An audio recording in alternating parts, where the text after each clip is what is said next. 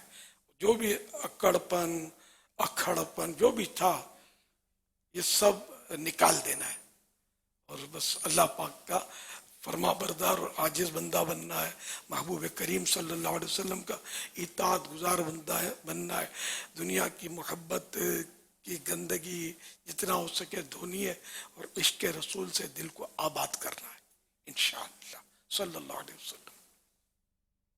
اور جو بھی یہاں حلقے ہوتے ہیں سکھانے کے، جنہوں نے قرآن کریم نہیں پڑھا ان کو قرآن کریم سکھایا جاتا ہے. دعائیں یاد کروائی جاتی ہیں، دیگر حلقے ہوتے ہیں سنتیں سیکھنے سکھانے کے، باقاعدہ حلقوں کے نمبر بھی دیے جاتے ہیں، اور آپ کو ملے بھی ہوں گے جو آفیشلی فارم بھر کے آتے ہیں ان کو یہ دیا جاتا ہے. تو اس طرح جنہوں نے نہیں بھی بھرا تو ان کو پھر یہ ظاہر کا حلقہ نہیں ملتا، اور بد نظمی بھی ہوتی ہے. اور بعض لوگ اس طرح جو کرتے ہیں وہ ایک دین کا کام کرنے والے اللہ کے بندوں کے لیے تکلیف کا سامان کرتے ہیں. ان کو ایسا نہیں کرنا چاہیے، ڈسپلن اس سے خراب ہوتا ہے. بعض لوگ اس طرح کرتے ہیں چالاکیاں اور بیٹھ جاتے ہیں. ذرا اللہ کا گھر ہے، دھکا مار کے کوئی نکالے گا نہیں، یہ حقیقت ہے. لیکن ڈسپلن، نقصان کیا، ہم آپ کو کوئی چارج تو کرتے نہیں ہے کہ بھائی ہم کو اتنے اتنے پیسے دو تو ہم مطلب آپ کو ہلکے میں دیں گے. آپ خالی جا کے بول دیں، دیٹس آل. جو بھی آپ کو ترکیب ہو بتا دی جائے گی. یہ کہ ہلکے اٹینڈ کریں. پھر الحمدللہ مدنی مذاکرہ ہوتا ہے، اس میں جم کے بیٹھیں. اس میں یہ کہ بہت فائدہ ہوتا ہے مدنی مذاکرے میں، الحمدللہ بہت فائدہ ہوتا ہے، بہت کچھ سیکھنے کو ملتا ہے. تو اس لیے وہ نفس جو ہے پیچھے لگا رہتا ہے، سنا دیتا ہے اور باتوں میں لگا دیتا ہے، بعضوں کو وہ کھانے پینے میں لگا دیتا ہے اپنے اپنے حساب سے. لیکن بھاری تعداد سن بھی رہی ہوتی ہے اللہ کی رحمت سے. تو یہ کہ اس میں اب آئے ہیں تو پھر محروم نہ رہیں، جتنا ہو سکے جھولیاں بھر کے یہاں سے ہم نے جانا ہے انشاءاللہ. فجر کے بعد نگران شورا کا ایمان افروز بیان ہوتا ہے جو دلوں کو جھنجھوڑ کر بیدار کرتا ہے اور لوگوں کو تڑپا کے رکھ دیتا ہے. ماشاءاللہ بارہا ایسا ہوتا ہے، میں نے نوٹ کیا کہ لوگ اس سے توبہ کر کے مطلب اٹھتے ہیں اور اپنے تاثرات ان کے سن کر اس کا اندازہ ہوتا ہے. اسی طرح جو بھی یہاں سلسلے ہوتے رہیں گے اس میں شرکت فرماتے رہیے. تو مسجد میں آپ مسجد کا خوب احترام کرنا ہے، مسجد کے بالکل بے ادبی نہیں ہونی چاہیے. انشاءاللہ پھر وقتاً فوقتاً کچھ نہ کچھ عرض کرتے رہیں گے یاد آیا تو. اپنی چادر بچھا کے سونا ہے، یہ مسجد کے کارپیٹ پہ نہیں سونا. خدا نخواستہ سوتے میں کچھ ہو گیا، غسل کی کیفیت ہو گئی، وہ خراب ہو گیا تو پھر پاک کون کرے گا، اس کو کیسے کریں گے؟ آپ بھی شرم کے مارے بتائیں گے نہیں تو پھر اور خرابی بڑھے گی تو مشکل ہو جائے گا. لوگ اس پہ نماز پڑھتے ہیں. اسی طرح پسینے کی رال کی بھی ترکیب ہوتی ہے منہ سے، اس سے بھی ظاہر ہے کہ دانت بھی صاف زیادہ کرنے ہیں. بعض اوقات منہ میں بدبو ہو جاتی ہے، متکف نہیں صاف کر پاتا بعض اوقات، لیکن اس کو وہ سیریس لے کر ہزار کام چھوڑ کے اپنا منہ صاف کرنا ہے. کہ منہ میں بدبو ہوتے ہوئے مسجد میں رہنا حرام ہے، مسجد کا داخلہ حرام ہے. کیونکہ منہ کی بو ہو یا کوئی سی بدبو ہو، جس کو پسینے کی بدبو زیادہ ہوتی ہے، جیسے جو تکلیف دہ بدبو ہوتی ہے، خود کو نہیں پتا چلے گا کہ ناک اٹ جاتی ہے، بدبو ہوتی ہے، برابر والے کو کھڑا رہنا دشوار ہوتا ہے. ایسوں کی مسجد کا داخلہ جائز نہیں ہے، گناہ ہے. یہ کہ اس کا حل کرے بدبو کا، ورنہ پھر مسجد سے چلا جائے. مسجد منہ کی بدبو چیک کرنے کا طریقہ یہ کہ جیسے کہ یوں بند کر کے سانس لے کے، ابھی نہیں کرنا ٹرائی کہ مسجد ہے، اب باہر نکل کے کرنا. اس میں پھر نہ کہ تو گہری نکالیں تو بدبو ہو سکتا ہے زیادہ نکلے. تو کریں گے نا، پھونک ماریں گے تو بدبو ہوگی، تو آپ کو ناک بند نہیں ہوئی تو آ جائے گی. پھر اس کا پیٹ کی خرابی کی وجہ سے بھی بعض کو بدبو ہوتی ہے، خاص کر ان دنوں میں جو 10 دن کے لیے آتے ہیں وہ. اور یہاں جو ہوتے ہیں ان کے بھی، جن کے پاس جیب میں پیسے ہوتے ہیں ان کو تو خاص مسئلہ نہیں ہوتا، کچھ چیزیں ایسے منگا لیتے ہیں آئلی اور ڈیپ فرائیڈ کباب، سموسے، پکوڑے وغیرہ وغیرہ، تو یہ کھاتے ہیں اور چبائے بغیر نگلتے ہیں. بعض پھر یہاں موومنٹ کم ہے تو لیٹ جاتے ہیں، تو یہ پھر پیٹ خراب، بدبو نے پھر بدبو. تو یہ بھی ایک مطلب گندا دہنی اس کو بولتے ہیں، یہ بھی ہو سکتا ہے. تو پھر اس کا پیٹ کا علاج کرنا پڑے گا.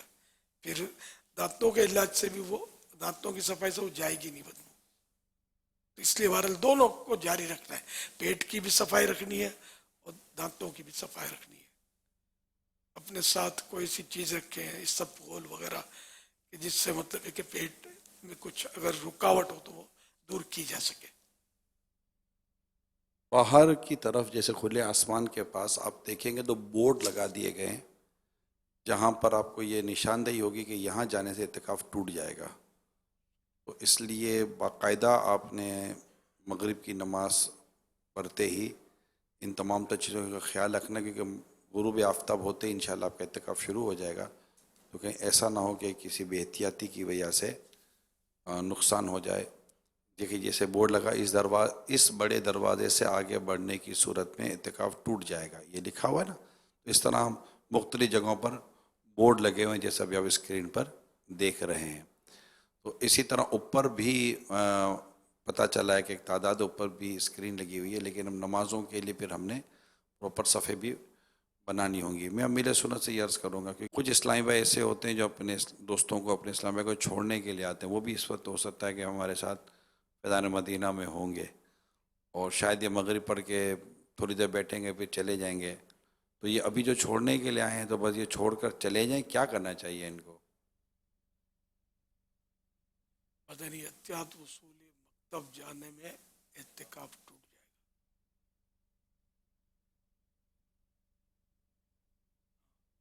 اعتکاف ٹوٹ جائے گا یہ واضح ہے، وہ تو ہر ایک سمجھ پائے ضروری نہیں ہے، کیونکہ مکتب بولتے نہیں ہے، آفس بولتے ہیں. عوام جو ہے نا مدنی احتیاط وصولی اس میں بھی نہیں سمجھیں گے عوام. خیر میں تو اب دورے کرتا نہیں ہوں، میں ورنہ سمجھاتا کیا لکھنا ہے. تو یہ کہ اب بعض تو ایسے ہوں گے جو بیچارے اردو پڑھ ہی نہیں سکتے ہوں گے، تو ان کو چاہیے کہ وہ یعنی اتنا تو فائنل ہے کہ جیسے یہ جو سامنے منڈیر بنی ہے نا، منڈیر کو کیا بولتے ہیں اردو میں؟ تو منڈیر بولتے ہیں. یہ رکاوٹ بریکر جو بھی کہیں کہ پالی بنی ہوئی ہے سامنے، اس کے اندر، اور یہ جو چھت جو بنی ہوئی نہیں یہاں جس کے اندر اس وقت سب سے زیادہ صاحب جمع ہے، یہ حصہ، یہ تو ہے مسجد، عین مسجد. اس میں تو خارج مسجد کوئی جگہ نہیں ہے. باہر نکلے جہاں کھلا آسمان ہے تو یہ فنائے مسجد ہے، لیکن اس میں پھر کہیں کہیں خارج مسجد کے بورڈ ہیں، اس حصے میں نہیں جانا ہے ورنہ اعتکاف ٹوٹ جائے گا. یہ دلیل نہیں چلے گی کہ مجھے پتہ نہیں تھا، غلطی سے بھی جانے سے ٹوٹ جاتا ہے اعتکاف. تو یہ جس کو پتہ ہی نہیں ہے، اردو نہیں پڑھنا آتی، سمجھ نہیں آتی، تو پھر ابھی تو اندر ہی رہیں، اور موقع کی مناسبت ہے کسی سے ترکیب بنا کر وہ آپ کو مطلب سمجھا دے کہ یہاں یہاں یہاں. آپ بورڈ سارے نیلے ہی ہیں، بلو بورڈ ہی ہیں حاجی امین. اگر بلو بورڈ بھی ہیں تو پھر جہاں بلو بورڈ آپ کو نظر آ جائے تو وہاں سمجھ آنا کہ یہاں پہلے پوچھ لینا اگر پڑھنا نہیں آتا یار اس بورڈ کی وہی بورڈ پہ کیا لکھا ہوا ہے، کہ ایسا تو نہیں آ جاؤں گا تو میرا اعتکاف ٹوٹ جائے گا. تو شاید رنگ کی سمجھ پڑ جائے، کچھ نہ کچھ کرنا ہے. اور میری اسلامی بھائی سے یہ بھی عرض ہے کہ جو ہمارے خیر خواہ مجلس کے بھی اسلامی بھائی ہیں وہ بھی کچھ نہ کچھ ہمدردی کر دیں گے تو انشاءاللہ امید ہے کہ بچ. وہاں ہمدردی لینے والا کوئی ہو نا. یہ ہے ہمدرد تو ایک ادھر سارے ایک دوسرے کا ہمدرد ہیں، اپنے یوں اس نے دن رکھے، وہ لے کون کس سے ہمدردی؟ یہ چھوٹے باپ کا بنے پوچھے، اب ایج بھی ہے، قد کاٹ ہے، تو شرمائے گا بھی نا کہ کیسے بولے گا مجھے اردو نہیں آتی، مجھے ذرا یہ کیا لکھا ہوا ہے. تو تھوڑا یہ کہ شرم تو اڑانی پڑے گی.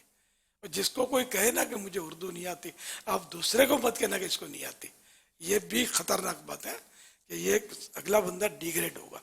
یار یہ سب قد کاٹ ہے تو اس کو اردو بھی نہیں آتی. یار نہیں آتی ٹھیک ہے، تو کوئی بات نہیں، کوئی فرض یا واجب بھی نہیں ہے اردو جاننا، کوئی گناہ بھی نہیں ہے کہ اردو کیوں نہیں جانتا. دنیا میں ویسے باہر ملکوں میں جو ہے سکھ مسلمان ہیں اردو نہیں جانتے، تو اردو نہ جاننا گناہ نہیں ہے. تو اگر کوئی بولے تو اس کو بیچارے کو دوسرے کو نہیں بتانا، امانت ہے آپ کے وجہ سمجھنا تاکہ یہ شرمندہ نہ ہو. تو اب میں نے یہ تسلی دے دی تو اب ہو سکتا ہے کہ کسی کی ہمت بڑھے کہ میں بول دوں گا کہ یار مجھے ذرا پڑھ کے بتا دو. بالکل یہ معلومات کرنی ہے آپ نے انشاءاللہ. صلو علی الحبیب صلی اللہ صلی اللہ علیہ محمد. مدنی مذاکرہ، مدنی مذاکرہ، مدنی مذاکرہ.